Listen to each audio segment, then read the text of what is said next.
یہ اسلام نے عورتوں کو بھی یہ حق دیا ہے کہ اگر وہ اپنے مردوں سے بے رغبتی دیکھ رہی ہیں، انٹرسٹ نہیں ہے ان کے اندر، اور یہ دیکھ رہی ہیں کہ یہ سختی کر رہا ہے، تو وہ آزادی لے سکتی ہے۔ اور اللہ فرما رہا ہے صلح بہتر ہے، صلح بہتر ہے۔ آگے کی دوسری آیت جو میں نے تلاوت کی وہ دو بیویوں والوں کے لیے، ویسے عموماً ہوتے نہیں ہیں لیکن جو ہیں وہ بھی سن لیں۔ اللہ تعالیٰ فرماتا ہے تم سے ہرگز نہ ہو سکے گا کہ عورتوں کو برابر رکھو، چاہے کتنی ہرس رکھو۔ ہاں، سب کو ایک پلے میں رکھ نہیں پاتے۔ بعض لوگ یہ کہتے ہیں کہ قرآن میں اللہ نے فرمایا فَانْكِحُوا مَا طَابَ لَكُم مِّنَ النِّسَاءِ مَثْنَىٰ وَثُلَاثَ وَرُبَاعَ، عورتوں میں سے جو تمہیں اچھی لگے۔ نکاح کا جہاں آرڈر آیا ہے سورہ نساء میں، اللہ نے فرمایا عورتوں میں سے جو تمہیں اچھی لگے نکاح کر لو، دو دو، تین تین، چار چار بھی، ایک سے تو نکاح ہی ہے۔ تو اسلام میں کہاں تک کی اجازت ہے؟ چار تک کی، وہ سب کو معلوم ہے، لیکن وہاں تک پہنچ نہیں پاتے، بڑے مقامات طے کرنے ہوتے ہیں۔ عام طور پر ایک نکاح پر سب اکتفا کیے ہوئے، اور ہندوستانی معاشرہ ایسا بھی ہے کہ آپ چاہ بھی لیں تو دوسرا پارٹنر نہیں چاہتا، یعنی آپ کے لائف پارٹنر وہ تو آگ بگولا ہی رہتی ہے۔ لیکن قرآن نے جو دو اور تین اور چار کی بات کہی تو کچھ مرد حضرات اسی کو دلیل بناتے ہوئے بار بار یہ کہتے ہیں کہ اسلام میں دو دو، تین تین، چار چار تک کی اجازت ہے۔ اور کچھ مخالفین جو ہمارے ہیں وہ بھی کہتے ہیں ان کے ہاں عورتوں کو زیادہ سے زیادہ کرنے کی اجازت دی گئی۔ میرے عزیز، یہ بھی حکم جو ہے وہ عورتوں کی سہولت کے لیے ہی دیا گیا ہے، ایسا نہیں کہ تم اپنے ہوس کا نشانہ بناتے پھرو ہر ایک کو۔ یہ عورتوں کی سہولت کے لیے دیا گیا ہے کہ کیلکولیشن کے اعتبار سے مردوں کی تعداد سے عورتوں کی تعداد زیادہ ہے ہر علاقے میں۔ عورتوں کی تعداد اب قیامت کے قریب تو اور بھی زیادہ بڑھے گی۔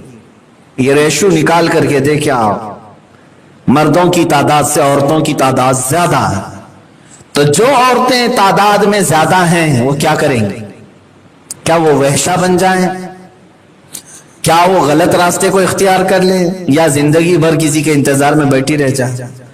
تو یہ تو ان عورتوں کے لیے کہا گیا ہے کہ ان کو طوائف بنانے سے بہتر ہے کہ کوئی مرد اپنے نکاح میں رکھ کر کے اس کی بھی کفالت کرے۔ یہ تو صرف ایکسیپشن والے معاملات عورتوں کے لیے۔ اب مردوں کے لیے جو کہتے ہیں کہ مردوں کو یہ حریص ہوتے ہیں دو دو، تین تین، چار چار کی، ان کو اسلام اجازت دیتا ہے، یہیں تک پڑھتے ہو، آگے کی آیت نہیں پڑھتے ہیں۔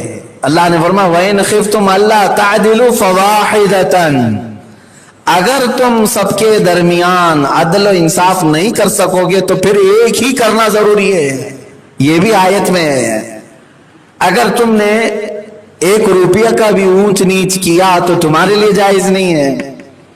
شادی تو کر لیا، قرآن میں کہا ہے دو دو، تین تین کا، دوسری لے کر کیا ہے، پہلی میں انٹرسٹ کم ہو گیا، دوسری نہیں تھی، یا پہلی والی عمر والی تھی، دوسری والی تھوڑے کم عمر کی تھی، اس میں اس کا انٹرسٹ زیادہ ہو گیا، یا پھر کسی اور وجہ سے یہ الگ بڑے خاندان کی ہے، پہلے والی نارمل تھی، پھر انٹرسٹ کا فرق آ گیا، یا پہلے والی کالی تھی اب گوری لے آیا، اب یہاں جھکاؤ زیادہ ہو گیا۔ قرآن میں یہ صاف اللہ نے فرمایا فَلَا تَمِيلُوا كُلَّ الْمَيْلِ فَتَذَرُوهَا كَالْمُعَلَّقَةِ، تو یہ تو نہ ہو کہ ایک طرف پورا جھک جاؤ کہ دوسری کو ادھر میں لٹکتی چھوڑ دو، ایسے حالات ہوتے ہیں۔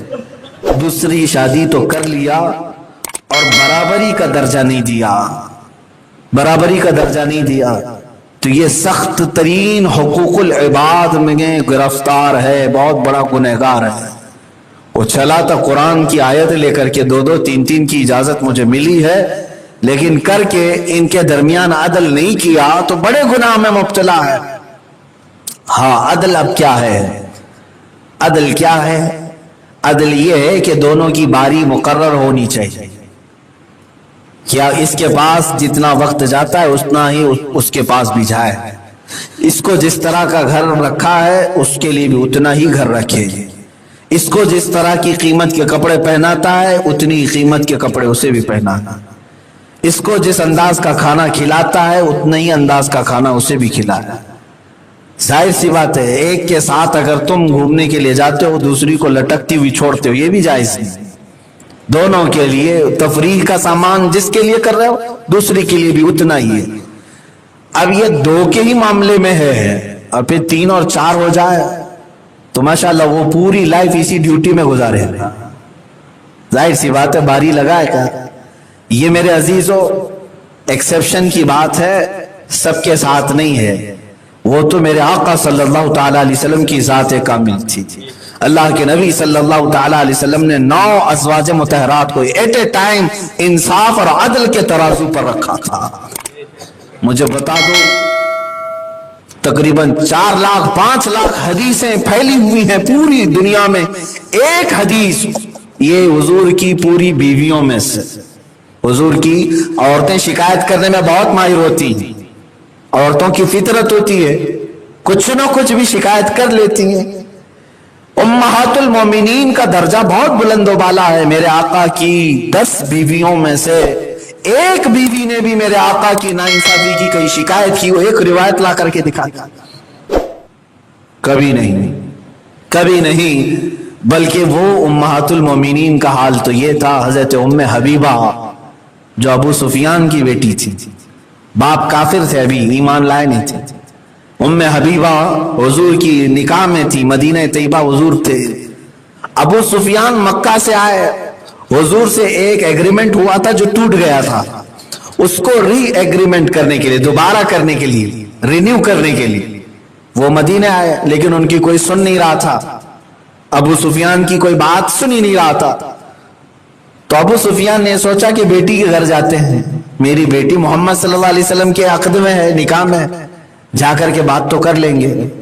تو گھر میں آئے، ام حبیبہ کے گھر میں، اپنی سگی بیٹی کے گھر میں داخل ہوئے، بستر بچھا ہوا تھا۔ حضرت ام حبیبہ نے دیکھا باپ آیا ہے، بیٹی کے لیے باپ وہ بھی سسرال میں آ جائے تو اس کے لیے کتنی بڑی ایک خوشی کی ساتھ ہوتی۔ ام حبیبہ جیسے ہی دیکھتی اپنے باپ کو، اندر آنے کے بعد وہ بیٹھنا چاہ رہے تھے، حضرت ام حبیبہ نے بستر کھینچ لیا اور اس کو اٹھا دیا۔ ابو سفیان نے کہا ام حبیبہ کیا تو میری بیٹی نہیں ہے؟ کہا بالکل۔ کہا کیا میں اس بستر پہ بیٹھ بھی نہیں سکتا؟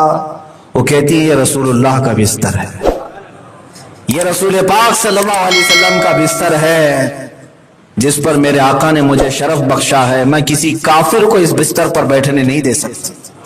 اپنے باپ کو کہہ رہی ہیں، اپنے سگے باپ کو کہہ رہی ہیں میں کسی کافر کو اس بستر پر بیٹھنے نہیں دوں۔ ام حبیبہ سے پوچھا ابو سفیان نے، اے ام حبیبہ تیری شادی کے بعد، یہاں آنے کے بعد تو اتنا بدل گئی محمد کی محبت میں صلی اللہ تعالی علیہ وسلم۔ ام حبیبہ کہتی ہیں اب یہی بات جو میں کہنا چاہتا ہوں کہ پوری دنیا نے یا میری ماں نے، میرے باپ نے، سب نے مل کر کے مجھے وہ عزت نہیں دی جو محمد الرسول اللہ نے اپنے بستر پر مجھے عطا کی صلی اللہ تعالی۔ یہ ہے عورتیں حضور کے بارے میں کیا کہہ رہی ہیں، حضور کے بارے میں وہ یہ کہتی ہیں کہ دنیا میں سب سے زیادہ عزت ہمیں ہمارے شوہر رسول اللہ نے دی ہے۔ تو میرے عزیزو اگر کوئی اپنی عورتوں کو اس طرح خوش رکھ سکتا ہے تو اس کے لیے اجازت ہے، کر سکتا ہے۔ لیکن یہاں پر جو 2 بیویوں کے متعلق آیت آئی ہے اس میں بھی یہی اللہ تعالیٰ نے فرمایا کہ اگر تم عدل نہیں کر سکتے عورتوں میں، ان کے ساتھ انصاف نہیں کر سکتے، فواحدتن، تو پھر ایک ہی کے ساتھ گزارو، ایک ہی کے ساتھ گزارو۔ اب یہ بھی آپ ایک کے ساتھ گزارنے کے بھی معاملات سن لیں۔ نکاح جو ہے درجہ بدرجہ الگ الگ اس کی کیٹیگری ہے۔ نکاح سب لوگوں کو معلوم ہے سنت ہے نا، میرے آقا صلی اللہ علیہ وسلم کی سنت ہے؟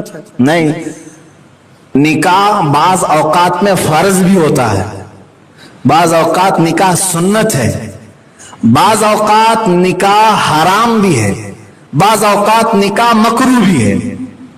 4 صورتیں بتائیں میں نے، فرض بھی ہے، سنت بھی ہے، اور حرام بھی ہے، مکروہ بھی ہے۔ وہ مرد کے اوپر ڈیپینڈ ہے۔ کیسے؟ ایک مرد ہے، نوجوان ہے، اور اس کی عمر ہو گئی،